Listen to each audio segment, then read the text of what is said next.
महीने में इस ग्रेटर नोएडा में यदि भव्य रामलीला का आयोजन प्रारंभ हुआ तो केवल और केवल उनके प्रयास के कारण हुआ। मैं आदरणीय सुशील जी महाराज जी का आभार व्यक्त करता हूं कि उन्होंने इस ग्रेटर नोएडा को मर्यादा पुरुषोत्तम भगवान राम की लीला के लिए ये स्थल दिलवाने का भी काम किया, लोगों को जागरूक करने का भी काम किया। आज इस रामलीला कमेटी के बुलावे पर मुख्य अतिथि के रूप में पधारे भारतीय जनता पार्टी के सम्मानित नेता, दिल्ली के पूर्व सांसद, जिनके साथ मुझे भी काम करने का अवसर मिलता है, ऐसे आदरणीय रमेश बिदुड़ जी ग्रेटर नोएडा में पधारे। मैं उनका स्वागत करता हूं, अभिनंदन करता हूं। जिले के सम्मानित अध्यक्ष आदरणीय गजेंद्र मावी जी, इस रामलीला कमेटी के सम्मानित अध्यक्ष और भारतीय जनता पार्टी के नेता आनंद भाटी जी, इस रामलीला कमेटी के संरक्षक जो हमेशा रामलीला के हितों की चिंता करते हैं, आदरणीय शेर सिंह भाटी जी, पूरी कमेटी का मैं आभार व्यक्त करता हूं कि उन्होंने आदरणीय रमेश बिदुड़ी जी को भी और मुझे भी यहाँ आने का अवसर दिया और आपके दर्शन करने का सौभाग्य हमें मिला। मित्रों, मर्यादा पुरुषोत्तम भगवान राम की इस लीला में इस बार अलग ही आनंद आ रहा होगा, क्योंकि भारत के ऐसे सपूत जिन्होंने इस देश की तस्वीर और तकदीर बदलने का काम किया है, देश के यशस्वी प्रधानमंत्री माननीय नरेंद्र मोदी जी ने अयोध्या में मर्यादा पुरुषोत्तम राम जी का भव्य मंदिर भी बनवाया और उसमें राम लला विराजमान कराए। उसके लिए मैं उनका आभार व्यक्त करता हूं। हम मर्यादा पुरुषोत्तम भगवान राम के आदर्शों पे चलकर उनके दिखाए रास्ते पर आगे बढ़े और उनसे प्रेरणा लेके अपने जीवन को और उज्जवल बनाने का काम करें।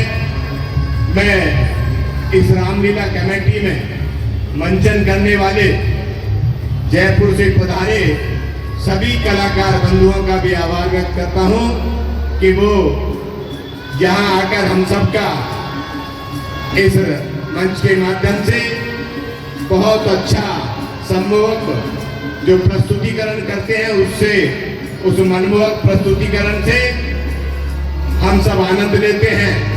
मैं पुनः सभी रामलीला कमेटी के सम्मानित पदाधिकारी बंधुओं का, आदरणीय महाराज जी का, आदरणीय बिदुड़ी जी का अभिनंदन करते हुए अपनी बात को समाप्त करता हूं। जय श्री राम, जय जय श्री राम। मुझे लगता है जो दर्शक बंधु हैं उन्होंने सारा काम योगी जी पर छोड़ दिया है कि सब योगी जी ही करेंगे। आपकी वाणी से जो शब्द निकल कर जाएंगे वो शब्द देश के सभी लोगों को ताकत देंगे। आप धन्यवाद के पात्र भी है कि भारत की संस्कृति को देखने के लिए समय निकाल कर आए, लेकिन हमारा सहयोग हमारे मॉरल सपोर्ट के रूप में भी होना चाहिए। भारत माता की, भारत माता की। आदरणीय सम्मान के योग्य यह संस्कृति दुनिया को मार्ग दिखाने वाली संस्कृति जानी जाती थी। इस संस्कृति का ह्रास हुआ, यह संस्कृति समाप्त हुई तो यहाँ इतिहास के पन्नों में पहले भी देशद्रोह और गद्दार के रूप में चेतन जैसे लोगों का नाम लिया जाता है। यह भगवान श्री राम की लीला का मंचन यह इस बात का द्योतक है कि यह सनातन संस्कृति कोई भेदभाव वाली संस्कृति नहीं है। यह भगवान श्री राम की संस्कृति है जिन्होंने सुमरी के झूठे भेद आज कुछ लोग कहते हैं इस सनातन संस्कृति में लोगों को बांटने का प्रयास जाति के नाम पर करने की कोशिश करते हैं और वो केवल सत्ता लोलुपता के कारण से दिग्भ्रमित समाज को करने का काम करते हैं। ये वो संस्कृति है आराध्य देव भगवान श्री राम जिन्होंने केवट को गले लगाया था, एक नाविक के रूप में केवट को गले लगाकर उसके चरण धोने का काम किया था। ये आज की संस्कृति नहीं है। कुछ लोग आज केवल इस देश की अस्मिता के साथ में खिलवाड़ करने के लिए इस संस्कृति को बदनाम और इसके साथ खिलवाड़ करने का प्रयास कर रहे हैं। लेकिन भारत के 140 करोड़ लोगों के कारण आज वो समय पिछले 11 वर्ष से में देखने को मिल रहा है। आप सबने आशीर्वाद दिया था इसके प्रधानमंत्री जी को और उन्होंने 500 वर्ष पुराना वो करण जिसके बारे में कितनी पीढ़ियों ने अपना जीवन दे दिया, अपने नौजवान बच्चे खो दिए और अपनी अस्मिता के लिए लड़ाई लड़ते लड़ते सपना देखते हुए चले गए। हम आज की पीढ़ी के लोग सौभाग्यशाली हैं कि 500 वर्ष के संघर्ष के बाद हमने अपनी आंखों से हमारे श्री राम लला को अयोध्या में आते हुए देखा है।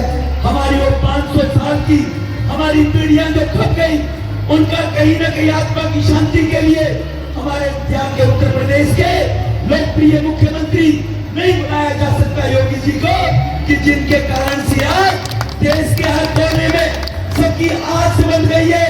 आज केवल भारत की आस नहीं बनी है, आज यूक्रेन और रशिया भी देख रहा है कि दुनिया में शांति कर सकता है तो संस्कृति का पालन करने वाला भारत का प्रधानमंत्री मोदी शांति कर सकता है। ये है भारत की संस्कृति, ये है सनातन संस्कृति। इस संस्कृति के बारे में लोग तो इस प्रकार की बातें करते हैं।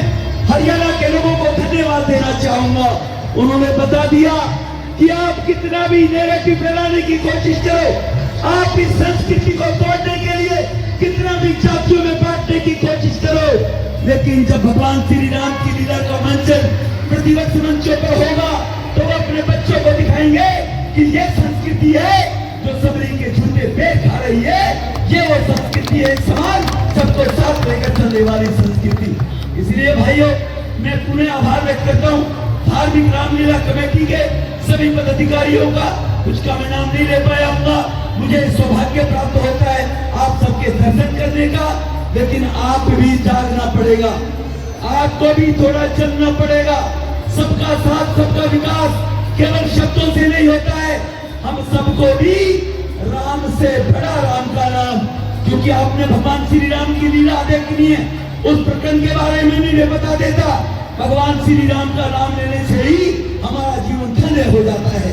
तो इसीलिए हम सब लोगों को भगवान श्री राम का नाम स्मरण करना चाहिए और भारत की संस्कृति को दुनिया के दूर के देशों तक भी पहुंचाने का हमें प्रयास करना चाहिए। 140 करोड़ लोग हैं, बोलो सियापति रामचंद्र की। ये मंच वाले लोग और लक्ष्मण की संस्कृति के बारे में ज्ञान हो इस काम के लिए भी आते हैं। प्रयास मंच का यही है, स्वामी जी का प्रयास यही है, कमेटी का प्रयास यही है कि हम अपने बच्चों को वो संस्कार दें कि हमारी बेटी सीता जैसी बने और हमारा भाई और बेटा लक्ष्मण जैसा बने, जो पिता के सम्मान और बातों को रखते हुए अपनी गद्दी को भी छोड़कर वन की तरफ चला जाए, न कि औरंगजेब जैसी प्रवृत्ति ना हो कि पिता को जेल में बंद करके पानी के लिए तरसाते हुए गद्दी पर विराजमान हो जाए। ये अंतर है इन संस्कृतियों के अंदर। तो एक बार आप सब लोग मुझे लगता है मेरा साथ देंगे। मुझे लगता नहीं ग्रेटर नोएडा के लोग इतने कमजोर भी हैं, लेकिन आज मैं देख के भी जाऊंगा सुरेंद्र जी कि कमजोर हैं या आपको और ताकत देनी पड़ेगी। जय श्री राम। नहीं बोलूंगा जय श्री राम है दमदार करो। इस संस्कृति को दुनिया में भूखे के रूप में फैलाएगी। जयकारा